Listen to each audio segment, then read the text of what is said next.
Çfarë ndodhi me rastin e vrasjes së Besar Nimanit? A morën hak motra dhe vëllai i tij për të? Se u dënuan dhe me sa vite ata? Besoj shumica prej jush e mbani mend raportimin për rastin e rënd që tronditi jo vetëm Bielefeldin e Gjermanisë, por edhe shqiptarët, se çfarë bën vëllai e motra për vëllain e tyre të vdekur.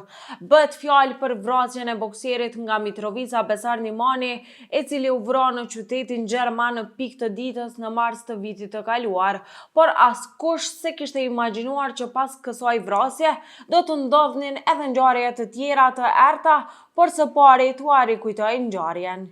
Ishte një ditë e zakonshme e së shtunës rreth orës 18:30, kur ish bokseri Besar Nimani, vetëm 38 vjeç, parkoi makinën e tij dhe u nis drejt një salloni flakësh në të cilën ai nuk mbërriti kurrë. Në qendër të qytetit, në zonën e këmbësorëve, dy persona i zun pritën dhe qelluan 16 herë duke e lënë të vdekur. Hetimet filluan menjëherë një nga autorët e dyshuar, Hyssein Akurt, u kap disa muaj më vonë në Belgjik, kurse autori tjetër, Ayman Davud Kiret, u zhduk pa lënë asnjë gjurmë dhe deri tani vazhdon të jetë akoma në arrati. I dyshuar ky, për të cilin është lëshuar edhe urdhër arrest ndërkombëtar.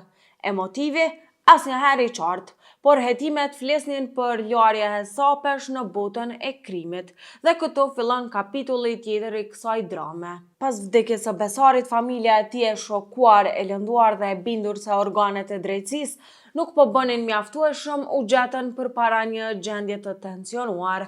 Ngjarja mori një kthejs tjetër, kulmi u arrit me 26 shkurt 2025, kur para gjykatës rajonale, ku edhe po zhvilloi gjyqi ndaj Akurt, jashtë 10 familjar të autorit ishin grumbulluar. Në atë moment, sipas akuzës, vëllai i Besarit, Berati, nxori një pistolet dhe filloi të qëllonte.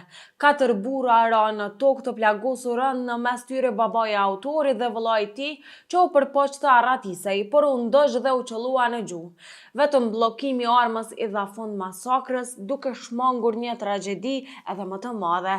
Sipas akuzës, vëllai i Besarit, Berati, dhe motra e tij Azize, të bindur se familja e autorit të vrasjes kishte gisht në ekzekutimin e të vëllait, shkuan të armatosur për të marrë hak. Pak minuta më pas, sipas prokurorisë, motra Azize qëlloi 5 herë nga një makinë tip Volkswagen të rog drejt një tjetër personi, por fatmirësisht nuk e goditi askënd.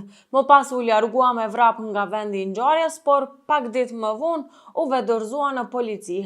Ajo që ndodhi atë ditë përpara gjykatës u cilësua nga prokuroria si hakmarrje brutale, ndërsa nga gjykata si një përpjekje për të marrë ligjin në duart e veta. Gjyqi ndaj vëllait dhe motrës së Besarit filloi në gusht 2025, ku situata ishte tejet e ngatruar, e ngarkuar me emocione dhe tension. Nëna e të pandehurve shpërtheu në lot. Motra e tyre nuk i mbante emocionet.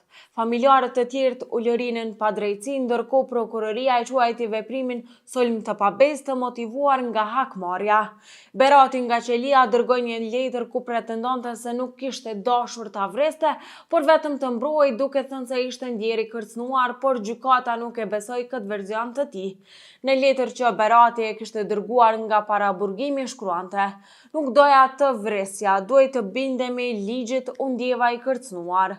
Por gjykata nuk u bind dhe vendimi që pasoi pas kësaj ishte i rënd. Burgim i përjashëm për Berat Nimanin dhe 5 vite burg për motrën e tij Azizen.